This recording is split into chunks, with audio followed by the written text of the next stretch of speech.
بسم اللہ الرحمن الرحیم۔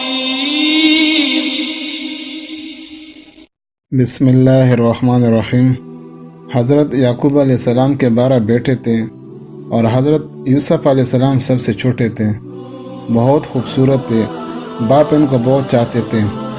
حضرت یوسف علیہ السلام نے ایک خواب میں دیکھا کہ 11 ستارے اور چاند اور سورج مجھے سجدہ کر رہے ہیں۔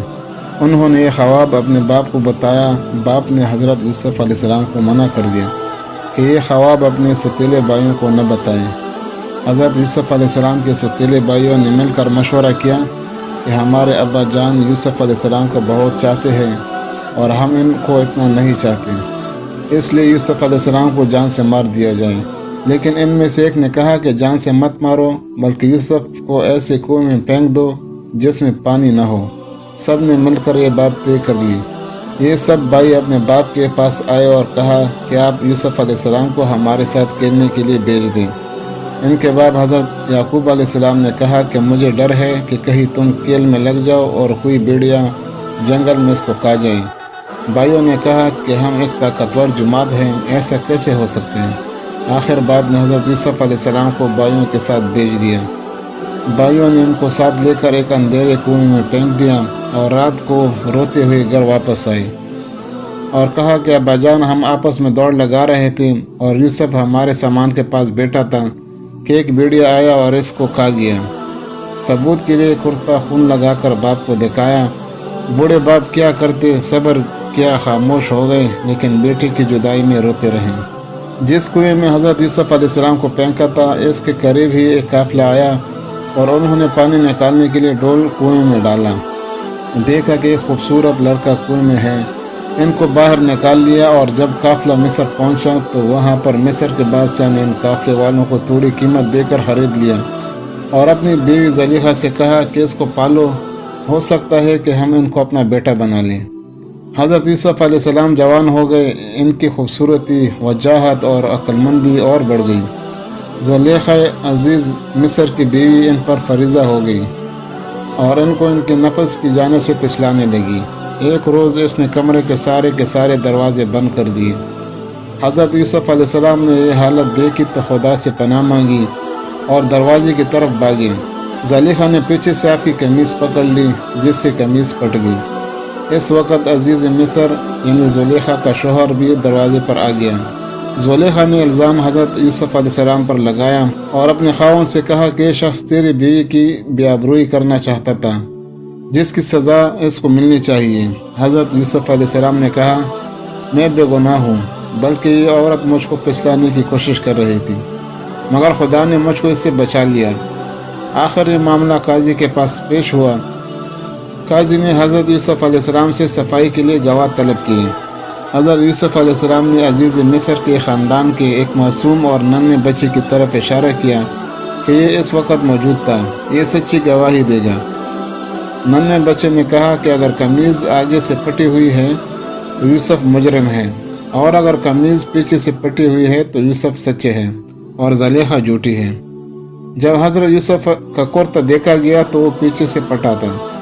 عزیز مصر نے حضرت یوسف علیہ السلام سے کہا کہ اس بات کو جانے دو، اور زلیخا سے کہا کہ تو معافی مانگ، حقیقت میں تو ہی قصوروار ہے۔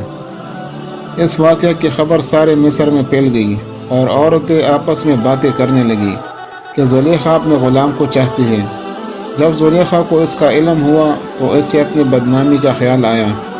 اس نے ترکیب سوچی، وہ یہ کہ اس نے مصر کی عورتوں کی دعوت کی اور سب کے ہاتھوں میں ایک چھری اور ایک پھل دے دیا، اور اسی وقت حضرت یوسف علیہ السلام کو وہاں لے آئی۔ عورتوں نے جب حضرت یوسف علیہ السلام کے حسن و جمال اور خوبصورتی کو دیکھا تو وہ سب اپنے ہوش میں نہ رہی اور چھریوں سے بجائے پھلوں کے اپنے ہاتھ کو کاٹ لیا اور کہنے لگے واقعی یہ کوئی انسان نہیں، فرشتہ ہے۔ زلیخا نے ان عورتوں سے کہا کہ یہ وہی شخص ہے کہ جس کے لیے تم مجھے ملامت کرتی ہو۔ میں حقیقت میں اس کو چاہتی ہوں، اگر اس نے میری محبت کو ٹکرا دیا تو میں اس کو قید کرا دوں گی۔ حضرت یوسف علیہ السلام کو جب اس کا علم ہوا تو انہوں نے اللہ تعالیٰ سے دعا کی کہ اے اللہ تو ہی مجھ کو بچا سکتا ہے، اگر میں ان عورتوں کے فریب میں آ گیا تو میں جاہلوں میں سے ہو جاؤں گا۔ اس سے یہ بہتر ہے کہ مجھے قید خانہ میں ڈال دیا جائے۔ اللہ تعالیٰ نے حضرت یوسف علیہ السلام کی دعا قبول کی اور وہ جیل میں ڈال دیے گئے۔ حضرت یوسف علیہ السلام سے پہلے جیل میں 2 قیدی اور بھی تھے، ایک شاہی باورچی اور دوسرا بادشاہ کو شراب پلانے والا ساقی۔ ان کے خلاف الزام تھا کہ انہوں نے بادشاہ کو زہر دینے کی کوشش کی ہے۔ حضرت یوسف علیہ السلام جیل میں قیدیوں کو اللہ تعالیٰ کی باتیں بتاتے رہے اور خدا کا پیغام پہنچاتے رہے۔ ایک دن یہ دونوں قیدی حضرت یوسف علیہ السلام کے پاس آئے اور انہوں نے کہا کہ ہم نے ایک عجیب خواب دیکھا ہے۔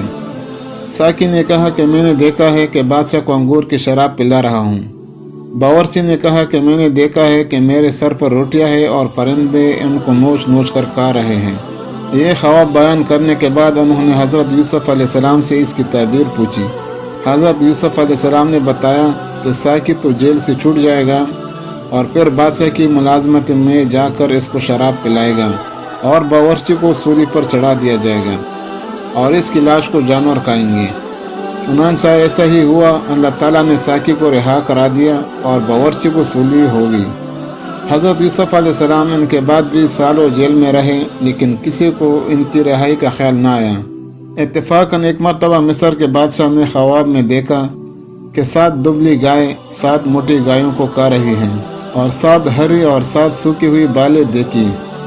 بادشاہ نے اپنے درباریوں سے اس کی تعبیر پوچھی مگر کوئی بھی صحیح جواب نہ دے سکا۔ اس موقع پر ساقی کو یاد آیا کہ اس نے اپنا خواب حضرت یوسف علیہ السلام سے پوچھا تھا اور آپ کا جواب بالکل صحیح ہوا تھا۔ اس نے کہا کہ جیل میں ایک شخص ہے جو خواب کی صحیح تعبیر بیان کرتا ہے۔ بادشاہ نے، جس کو عزیز مصر کہتے تھے، اجازت دے کر وہ جیل گیا اور حضرت یوسف علیہ السلام سے سارا واقعہ بیان کیا۔ حضرت یوسف علیہ السلام نے فرمایا کہ اس خواب کی تعبیر تو یہ ہے کہ 7 سال ملک میں خوب غلہ پیدا ہوگا اور 7 سال سخت قحط پڑے گا اور پھر 1 سال آئے گا جس میں خوب بارش ہوگی اور غلہ ہوگا۔ جب اس شخص نے بادشاہ کو جا کر یہ خبر سنائی تو اس نے کہا کہ حضرت یوسف علیہ السلام کو بلایا جائے۔ جب وہ دوبارہ حضرت یوسف علیہ السلام کے پاس گیا اور بادشاہ کا پیغام سنایا تو آپ نے فرمایا ان عورتوں کا کیا حال ہے جنہوں نے اپنے ہاتھ کاٹ لیے تھے؟ بے شک میرا رب ان کے مکر و فریب سے واقف ہے۔